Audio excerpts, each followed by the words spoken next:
Friends, आप लोग कैसे हैं? हमें आशा है कि आप लोग अच्छे होंगे और आप लोगों का तैयारी बेहतर चलता होगा। तो साथियों, आज गणित पेडागोजी का कुछ क्वेश्चन का एनालिसिस हम लोग करेंगे और साथ ही साथ इस वीडियो के डिस्क्रिप्शन में गणित के टेस्ट का लिंक दिया हुआ है, वहाँ पे आप लोग जा कर के गणित का टेस्ट दें और पास कोड इसी वीडियो में दिया हुआ है। तो इस वीडियो को पूरा देखें, इससे दो फायदा होगा। आपका जो भी क्वेश्चन हम कराएंगे वह भी पूरा 100% सही होगा, कॉन्फिडेंस बढ़ेगा और साथ ही साथ पास कोड मिल जाएगा। तो वहाँ पे जा कर के आप टेस्ट भी दे सकते हैं और अपना मूल्यांकन कर सकते हैं। तो साथियों, बिना समय गवाए हुए चलते हैं, आज का जो क्वेश्चन है उसको एनालिसिस करते हैं।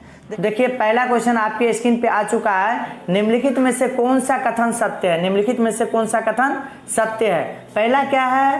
पहला ऑप्शन दिया हुआ है, एक सम संख्या हमेशा एक यौगिक संख्या होती है। दूसरा, एक विषम संख्या हमेशा एक अभाज्य संख्या होती है। तीसरा ऑप्शन है, एक प्राकृत संख्या एक धनात्मक पूर्णांक होती है। चौथा ऑप्शन है, एक अभाज्य संख्या और एक यौगिक संख्या हमेशा अभाज्य संख्या होता है। तो साथियों, ये जो संख्या पद्धति का जो भी क्वेश्चन बनता है, ये एक अलग वीडियो में, संख्या पद्धति के वीडियो में सभी संख्या के बारे में बता दिया गया है। इसलिए आप लोग नहीं जानते हैं तो उस वीडियो को जा करके देख ले। इस वीडियो के डिस्क्रिप्शन में उस वीडियो का प्लेलिस्ट बना करके मैथ का दे दिया गया है, संख्या पद्धति देखिएगा तो उसमें ये चीज़ दिया हुआ है। तो देखिए, आप लोग जल्दी जल्दी कमेंट कीजिए, इसका ऑप्शन कौन सा होगा, 1 2 3 4 में से कौन सा ऑप्शन सही होगा। तो जल्दी जल्दी आप लोग कमेंट कीजिए। देखिए साथियों, इनमें से कौन सा कथन सत्य है? देखिए, आपका जो सी नंबर का क्वेश्चन आने की 3 नंबर का क्वेश्चन है, एक प्राकृत संख्या धनात्मक पूर्णांक हो सकता है, लेकिन एक सम संख्या यौगिक संख्या होती है, लेकिन दो एक ऐसा सम संख्या जो कि यौगिक नहीं है। विषम हमेशा अभाज्य होता है, लेकिन नो विषम है लेकिन यह भाज्य है, इसलिए 1 2 तो होगा नहीं है। 3 में देखिए, एक अभाज्य संख्या और एक यौगिक संख्या अभाज्य संख्या होता है, ऐसा भी नहीं है, तो इसलिए ऑप्शन नंबर 3 सही होगा। उसके बाद नेक्स्ट क्वेश्चन आपके स्क्रीन पे आ चुका है। देखिए, ये सिंपल जोड़ घटाव है। देखिए, इसमें जो है माइनस वाला, ये माइनस वाला और ये माइनस वाला, दोनों को ऐड करेंगे, फिर जा करके इसको घटाएंगे। तो घटाने के बाद देखिए, जल्दी जल्दी आप लोग घटाइए, कौन सा ऑप्शन सही होगा, 1 2 3 4 में से कौन सा सही होगा, जल्दी जल्दी आप लोग कमेंट कीजिए। देखिए, इसका सही ऑप्शन 3 होगा, यानी कि 1853 इसका करेक्ट आंसर होगा।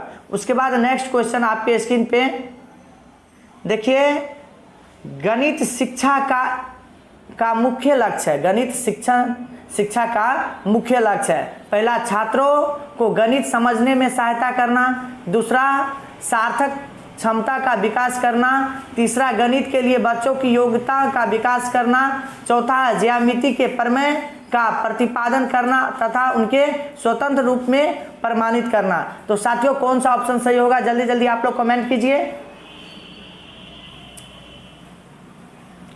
देखिए, इसका सही ऑप्शन जो होगा आपका 3 नंबर, यानी कि गणित के लिए बच्चों को योग्यता का विकास करना चाहिए, तभी जाकर के वह अच्छा कर पाएंगे, अच्छा से समझ पाएंगे और अच्छा से तैयारी कर पाएंगे। इसलिए इसका सही ऑप्शन 3 होगा, गणित के लिए बच्चों को योग्यता का विकास करना। उसके बाद नेक्स्ट क्वेश्चन आपके स्क्रीन पे आ गया है, एनसीईआरटी 2005 का जो है महत्वाकांक्षी सुसंगत एवं उपयोगी गणित पढ़ाने की बात करता है। यह सुसंगत का अर्थ क्या होता है? तो साथियों, आप लोग समझ सकते हैं, जो भी एनसीईआरटी 2005 के अकॉर्डिंग इससे क्वेश्चन तो 100% पूछता ही है। सभी सब्जेक्ट में इससे रिलेशनशिप में क्वेश्चन पूछता है, चाहे वह ईवीएस हो या सीडीपी हो या आपका कोई भी लैंग्वेज का भी सब्जेक्ट हो, तो एनसीईआरटी 2005 से क्वेश्चन या सीसीई से क्वेश्चन रहता ही है। इसलिए इस सब क्वेश्चन को नहीं कभी छोड़ेंगे। देखिए, फर्स्ट नंबर का ऑप्शन क्या है, केवल छोटे लक्ष्यों को प्राप्त करने की अपेक्षा बड़े लक्ष्यों का प्राप्त करना होता है। उसके बाद नेक्स्ट दूसरा में है, गणित को दूसरे विषय से जोड़ना होता है। तीसरा में है, गतिविधियों पर आधारित प्रश्न प्रदान करना। चौथा है, कक्षा में आईसीटी का प्रयोग करना। तो साथियों, कौन सा ऑप्शन होगा, जल्दी जल्दी आप लोग कमेंट कीजिए। देखिए, इसका सही ऑप्शन जो होगा, गणित को दूसरे विषयों के साथ जोड़ना। यदि गणित को दूसरे विषय के साथ यदि जोड़ देते हैं, यानी कि व्यावहारिक में भी ला लेते हैं, तो वह आपका अच्छा से तैयारी हो पाता है। वह विशेष करके आपका विशेष हो जाता है, यानी कि आप उसमें रुचि उत्पन्न करने लगते हैं। इसलिए इसका सही ऑप्शन बी होगा, यानी कि गणित को दूसरे सब्जेक्ट से जोड़ देने पर बच्चों अधिक समझ पाता है। उसके बाद नेक्स्ट क्वेश्चन है आपके स्क्रीन पे, देखिए एक विद्यार्थी एक नए सूत्रों का निर्माण करने का योग्यता बनाए सूत्रों का प्रयोग करने की तुलना में मैं अधिक महत्वपूर्ण है, सॉरी ये जो है देखिए 5 नंबर का क्वेश्चन आपके स्क्रीन पे आ चुका है। एक विद्यार्थी नए सूत्र का निर्माण करने की योग्यता बनाए सूत्रों का प्रयोग करने की तुलना में अधिक महत्वपूर्ण है। आपके विचार से इसके लिए कौन सा अधिगम उपागम सबसे उपयुक्त होगा, यानी कि सबसे अधिक महत्वपूर्ण है। तो वह जल्दी जल्दी आप लोग कमेंट कीजिए। 4 ऑप्शन आपके स्क्रीन पे है। पहला है प्रासंगिक अधिगम, दूसरा है रचनावाद, तीसरा है सहयोगात्मक अधिगम, चौथा है दक्षता अधिगम। तो साथियों जल्दी जल्दी आप लोग कमेंट कीजिए इसका कौन सा ऑप्शन सही होगा। देखिए इसका कौन सा ऑप्शन सही होगा, जल्दी जल्दी आप लोग कमेंट कीजिए। तो जब ये सूत्र बनाने की बात होगा तो वह रचनावाद होगा, यानी कि ऑप्शन नंबर बी, यानी कि 2 नंबर का सही होगा। उसके बाद नेक्स्ट क्वेश्चन आपके स्क्रीन पे आ चुका है। एक विद्यार्थी को 5 मीटर को सेंटीमीटर में व्यक्त करने के लिए कहा जाता है, तो उसका उत्तर वह 50 सेंटीमीटर देता है। यह किस प्रकार की त्रुटि है? जो बच्चा को जो है 5 मीटर को सेंटीमीटर में चेंज करने के लिए देता है, तो बच्चा 50 सेंटीमीटर लिखता है। इसका मतलब है कि उसको ये जानकारी नहीं है कि 1 मीटर बराबर 100 सेंटीमीटर होता है, इसलिए वो 50 कर दिया। तो जल्दी जल्दी आप लोग कमेंट कीजिए इसका ऑप्शन कौन होगा। पहला ऑप्शन है पूर्ण वर्गीकरण की त्रुटि, दूसरा आधारभूत तथ्य की त्रुटि, गलत आकलन की त्रुटि, दूसरा है दोषपूर्ण प्रक्रिया। तो साथियों जल्दी जल्दी आप लोग कमेंट कीजिए कौन सा ऑप्शन सही होगा। देखिए इसका होगा आधारभूत तथ्यों की त्रुटि, यानी कि ऑप्शन नंबर बी जो है दूसरा नंबर का जो है ये गलत, यानी कि इसका सही ऑप्शन 2 होगा। उसके बाद नेक्स्ट क्वेश्चन आपके स्क्रीन पे आ जाता है। देखिए सही उत्तर को उत्प्रेरण कीजिए, यानी कि परिभाषा शब्द का जो अर्थ बताइए, इसमें कौन सा ऑप्शन सही है। पहला ऑप्शन है समस्या समाधान की विभिन्न विधियों की तुलना करने के लिए छात्रों को दबाव डालना, दूसरा है सिखाए गए आकलन विधि का प्रयोग करना, एक सही उत्तर प्राप्त करने के लिए प्रयोग करना, तीसरा है समस्या समाधान करने की कई तरीके सामने रखना तथा विद्यार्थियों की भ्रमित करना, चौथा है बच्चों को अपना दिमाग का प्रयोग करके अपने लिए बहुत अत्यधिक स्वतंत्रता प्रदान करना। तो साथियों जल्दी जल्दी आप लोग कमेंट कीजिए इसका कौन सा ऑप्शन सही है। देखिए इसका सही ऑप्शन नंबर 2 होगा। सिखाई गई आकलन विधि का प्रयोग एक सही उत्तर प्राप्त करने के लिए प्रयोग करना होता है, यानी कि इसका सही ऑप्शन नंबर 2, यानी कि 2 होगा इसका सही ऑप्शन। उसके बाद नेक्स्ट क्वेश्चन आपके स्क्रीन पे आ चुका है। देखिए प्राथमिक कक्षाओं के लिए गणित पाठ्यपुस्तक में किस सुझाव को बचाना चाहिए। पहला है आपका पाठ्य पुस्तकों में उस भाषा का प्रयोग करना चाहिए जिसमें सामान्यतः बच्चे बोलते हैं और समझते हैं। दूसरा है बहुत अधिक चित्रों से बचाना चाहिए और अभ्यास प्रश्न के लिए पर्याप्त स्थान देना चाहिए। तीसरा है भाषा और चित्र लिंग और समानता के ध्यान में रखते हुए दिए जाना चाहिए। चौथा है गणितीय अवधारणाओं का प्रयोग दूसरे विषयों की अवधारणाओं के साथ क्रमबद्ध तरीका से होना चाहिए ताकि गणित गहराई से समझा जा सके। तो साथियों कौन सा ऑप्शन सही होगा, जल्दी जल्दी आप लोग कमेंट कीजिए। देखिए इसका सही ऑप्शन जो होगा ऑप्शन नंबर 2 होगा, यानी कि बहुत अधिक चित्रों से बचाना चाहिए और अभ्यास प्रश्न के लिए अधिक पर्याप्त स्थान देना चाहिए, यानी कि ऑप्शन नंबर 2 होगा। उसके बाद नेक्स्ट क्वेश्चन आपके स्क्रीन पे आ चुका है। देखिए प्राथमिक स्तर पर पाठ्यक्रम एनसीईआरटी 5 2005 के बारे में देखिए इससे पहले भी बताए थे और अभी भी बता रहे हैं। निम्न में से किस पक्ष में नहीं है। देखिए यहाँ पे नेगेटिव है, नेगेटिव को विशेष करके ध्यान रखेंगे। गणित के संख्याओं रहित क्षेत्रों को उचित स्थान देना, जैसे कि स्थान, दृश्य और प्रतिमान और संकेतों की व्याख्या। दूसरा है संख्या प्रतिरथों सहित संख्याओं की समझ की विकास करना। तीसरा है बच्चों को बहुत बड़ी संख्याओं सिखाना ताकि बच्चों में ज्ञानात्मक क्षमता का विकास किया जा सके। चौथा है विभिन्न भिन्नों और दशमलव की अवधारणा को आधार को सशक्त बनाना। तो साथियों कौन सा ऑप्शन सही होगा, जल्दी जल्दी आप लोग कमेंट कीजिए। तो देखिए इसका सही ऑप्शन नंबर 3 होगा, बच्चों को बहुत बड़ी संख्या में सिखाना ताकि बच्चों की ज्ञानात्मक क्षमता को विकसित किया जा सके। उसके बाद नेक्स्ट क्वेश्चन आपके स्क्रीन पे आ चुका है कि प्राथमिक स्तर पर 10 ग्राम डॉट गेम और पैटर्न आदि का प्रयोग विद्यार्थियों की सहायता करती है। किसके लिए यह सहायता करती है? तो ये मोस्ट बिबिया क्वेश्चन है साथियों, इसको विशेष करके ध्यान में रखेंगे। 10 ग्राम हो या नोट गेम हो या पैटर्न हो, इस सबसे क्वेश्चन पूछा जाता है। तो देखिए पहला ऑप्शन है स्थानिक समझ को योग्यता को बढ़ाने में, दूसरा है संख्याओं की तुलना की समझ को विकास करने में, तीसरा है गणना के कौशल को सशक्त करने में, चौथा आधारभूत संक्रियाओं को समझने में। तो साथियों इसका कौन सा ऑप्शन सही होगा, जल्दी जल्दी आप लोग कमेंट कीजिए। देखिए जब ये इसका टिनोट ये सब आता है, पैटर्न आता है, ये स्थानिक यानी कि स्थानीय मान पर ये विशेष करके सही होता है, इसलिए स्थानिक समझ को योग्यता को बढ़ाने के लिए ये सब का यूज किया जाता है। उसके बाद नेक्स्ट क्वेश्चन आपके स्क्रीन पे आ चुका है, 10 ग्राम किससे विकसित करने में सहायक नहीं है? 10 ग्राम जो है किससे विकसित करने में सहायक नहीं है? तो देखिए ये आपका पहला है दृश्यात्मक स्थानिक कौशल, स्थानीय मान की अवधारणा, ज्यामिति शब्दावली की समझ, विभिन्न आकृतियों के बीच के संबंध की समझ। तो साथियों जल्दी जल्दी आप लोग इसका जवाब दीजिए, कौन सा ऑप्शन सही होगा?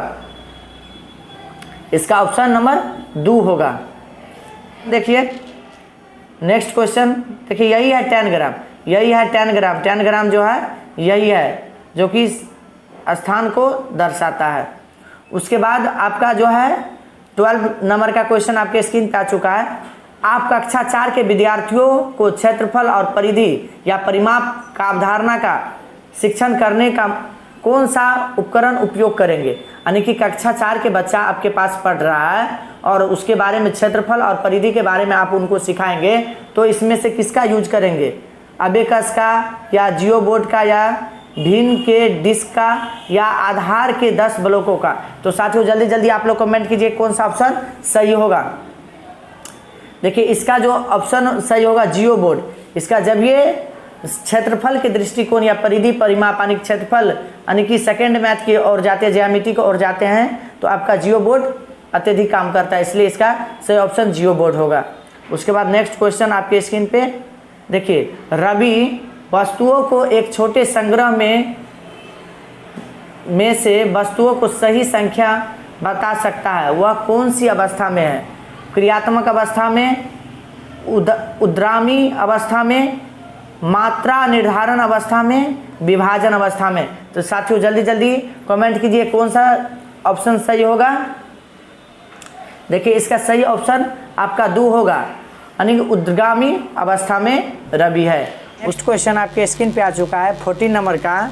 देखिए 14 नंबर में क्या है, सीनू साधारण जोड़ या घटाव यानी कि साधारण जोड़ या घटाव में, जैसे कि देखिए 2 + 3 या 4 - 2 की समस्याओं को हल कर सकती है, जो भूमिका निर्वाह में एक कहानी के माध्यम से दिए गए वह कौन से स्तर पे है? तो देखिए पहले है मिलान अवस्था में, दूसरा है उद्गामी अवस्था में, तीसरा है मात्रा निर्धारण करने की अवस्था में, चौथा है विभाजन अवस्था में। साथियों जल्दी जल्दी आप लोग कमेंट कीजिए कौन सा ऑप्शन सही होगा। तो देखिए 14 नंबर का क्वेश्चन कौन सा सही होगा ऑप्शन इसका? तो इसका जो ऑप्शन होगा आपका 1, जैसे कि मिलान अवस्था में ये होगा, यानी कि पहला ऑप्शन इसका सही होगा। उसके बाद नेक्स्ट क्वेश्चन आपके स्क्रीन पे आ चुका है 15 नंबर का, निम्नलिखित में से कौन सा एक गणितीय प्रक्रिया नहीं है, निगेटिव है? देखिए मापन, दृश्य, अनुमान या याद करना। तो साथियों जल्दी जल्दी आप लोग कमेंट कीजिए कौन सा ऑप्शन सही होगा। मापन भी प्रक्रिया है, दृश्य भी है और अनुमान लगाना भी गणित के अंतर्गत आता है, लेकिन रटना जो है ये आपका ऑप्शन नहीं होगा, यानी कि ऑप्शन नंबर 4 सही होगा। उसके बाद नेक्स्ट क्वेश्चन आपके स्क्रीन पे आ चुका है 16 नंबर का, देखिए, निम्नलिखित में से कौन सा प्राथमिक स्तर पर गणित शिक्षण के पाठ्यक्रम संबंधित अपेक्षाओं में मेल नहीं खाता है? इसमें कौन सा सही नहीं, यानी कि मेल नहीं खाता है? पहला ऑप्शन है वर्गीकृत आंकड़ों के निरूपण का विश्लेषण करना और व्याख्या करना। दूसरा है दैनिक जीवन के तर्कपूर्ण कार्यों और गणितीय चिंतन के बीच में संबंध स्थापित करना। तीसरा है संख्याओं की प्रक्रिया के मानक कलनों की सहायता से भाषा और सांकेतिक अंकों का विकास करना। चौथा है संपूर्ण के एक भाग को भिन्न के रूप में निरूपित करना और साधारण भिन्नों को क्रम में रखना। तो साथियों, कौन सा ऑप्शन सही होगा? जल्दी जल्दी आप लोग कमेंट कीजिए 1 2 3 4 में से कौन सा ऑप्शन सही है। तो देखिए 16 नंबर का जल्दी जल्दी आप लोग कमेंट कीजिए कौन सा ऑप्शन सही होगा। तो देखिए इसका सही ऑप्शन आपका ऑप्शन नंबर ए, यानी कि वर्गीकृत आंकड़ों को निरूपण का विश्लेषण करना और व्याख्या करना। उसके बाद नेक्स्ट क्वेश्चन आपके स्क्रीन पर 17 नंबर का एनसीईआरटी 2005 से लिया गया है। एनसीईआरटी 2005 के अकॉर्डिंग गणित की लंबी आकृति से क्या अभिप्राय है? गणित की लंबी आकृति से क्या अभिप्राय है? देखिए, पहला ऑप्शन है चुनौतीपूर्ण समस्या को हल करना। दूसरा है गणित के खेल का सृजन करना। तीसरा है प्रत्यक्ष अनुमान प्रदान करना। चौथा है एक अवधारणा के आधार पर दूसरी अवधारणा का निर्माण करना। तो साथियों, कौन सा ऑप्शन सही होगा? जल्दी जल्दी आप लोग कमेंट कीजिए। देखिए 17 नंबर का जो होगा आपका ऑप्शन नंबर 4, यानी कि एक अवधारणा के आधार पर दूसरी अवधारणा का निर्माण करना। ये एनसीईआरटी के अकॉर्डिंग लंबी आकृति के अकॉर्डिंग लिया गया, यानी कि ऑप्शन नंबर 4 सही है। उसके बाद देखिए नेक्स्ट क्वेश्चन आपके स्क्रीन पे आ चुका है परिमितियोत्तर प्रश्न, यानी कि 9 - 5 बराबर क्या होगा के लिए संबंधित मुक्तोत्तर प्रश्न है। इसका जो ऑप्शन है 4 प्राप्त करने के लिए 9 में से क्या घटाया जाए? ऐसी 2 विषम संख्याएं लिखिए जिनका अंतर 4 हो। 3 नंबर में अगर 5 को एक संख्या में घटाया जाता है तो 4 प्राप्त होता है, वह संख्या क्या है? चौथा है 2 संख्याओं का अंतर 4 है, यदि एक संख्या 5 है तो दूसरी संख्या क्या होगा? तो साथियों, इसका सही ऑप्शन क्या होगा? जल्दी जल्दी आप लोग कमेंट कीजिए। देखिए इसका सही ऑप्शन क्या होगा? जल्दी जल्दी आप लोग कमेंट कीजिए। तो इसका सही ऑप्शन आपका ऑप्शन नंबर 2, यानी कि 2 विषम संख्याओं लिखिए और जिसका अंतर 4 हो। उसके बाद नेक्स्ट क्वेश्चन आपके स्क्रीन पे आ चुका है कि निम्नलिखित में से कौन सा प्रश्न मुक्तोत्तर प्रश्न है? निम्नलिखित में से कौन सा प्रश्न मुक्तोत्तर प्रश्न है? इसका मतलब ये है कि कौन सा ऐसा प्रश्न है जिसका सॉल्यूशन अत्यधिक हो सकता है। तो देखिए, पहला है कोई ऐसी 2 संख्या जिसका लिखित जिनका गुणनफल 45 हो। दूसरा है 3 गुना 15 ज्ञात करने के लिए एक संख्या रेखा का प्रयोग कीजिए। तीसरा है 15 गो को हल कीजिए। चौथा है 15 से 3 को गुना कैसे करेंगे? तो साथियों, कौन सा ऑप्शन सही होगा? जल्दी जल्दी आप लोग कमेंट कीजिए।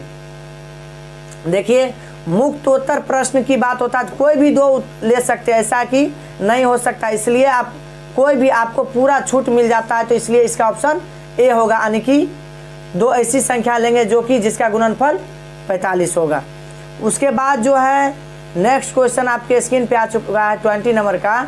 देखिए 20 नंबर का क्वेश्चन क्या कहता है? 20 नंबर का क्वेश्चन आपके स्क्रीन पे आ चुका है। निम्नलिखित में से कौन सा प्रश्न मुक्त उत्तर वाला प्रश्न है? तो पहला ऑप्शन है एक आयत का परिमाप 6 सेंटीमीटर भुजा वाले एक वर्ग के परिमाप के समान है। आयत की चौड़ाई इसकी लंबाई की 6 सेंटीमीटर कम है, तो आयत की लंबाई और चौड़ाई ज्ञात करें। दूसरा है एक आयत का परिमाप 6 सेंटीमीटर भुजा वाले वर्ग के परिमाप के समान है, तो आयत के लंबाई और चौड़ाई ज्ञात करें। तीसरा है एक आयत का परिमाप 6 सेंटीमीटर भुजा वाले वर्ग के परिमाप के समान है, तो आयत की लंबाई वर्ग की लंबाई से 2 सेंटीमीटर अधिक है, तो आयत की चौड़ाई ज्ञात करें। चौथा है एक आयत की परिमाप 6 सेंटीमीटर वाले भुजे वाले वर्ग के परिमाप के समान है, तो यदि आयत की लंबाई इसकी चौड़ाई के 2 गुना अधिक है तो इसकी लंबाई और चौड़ाई ज्ञात करें। तो साथियों कौन सा मुक्त उत्तर वाले प्रश्न यानी कि अधिक से अधिक कोई अंक हम ले सकते हैं, तो ऐसा कौन सा है? तो जल्दी आप लोग कमेंट कीजिए चारों में से कौन सा ऑप्शन सही होगा। देखिए चारों में से कौन सा ऑप्शन सही होगा, जल्दी जल्दी आप लोग कमेंट कीजिए। तो इसका ऑप्शन नंबर 2 सही होगा। उसके बाद नेक्स्ट क्वेश्चन आपके स्क्रीन पे आ चुका है। पुनीत प्रकार के प्रयोग से दिए गए व्यास का वृत्त बनाता है, यानी चांद प्रकाल होता है ना, प्रकाल के सहायता से एक वृत्त का व्यास बनाता है। तो यह निम्नलिखित में कौन सा उपलब्धि दर्शाता है? तो जल्दी जल्दी आप लोग कमेंट कीजिए कौन सा ऑप्शन इसका सही होगा। पहला है स्वभाव लक्ष्य, दूसरा है सामाजिक लक्ष्य, तीसरा है विषय वस्तु संबंधित लक्ष्य, चौथा है प्रक्रिया संबंधी लक्ष्य। तो साथियों कौन सा ऑप्शन सही होगा, जल्दी जल्दी आप लोग कमेंट कीजिए। तो देखिए इसका सही ऑप्शन नंबर डी होगा, प्रक्रिया संबंधित लक्ष्य, यानी कि उसको बनाता है, एक प्रकार की यह प्रक्रिया है उसी के अकॉर्डिंग बनाता है।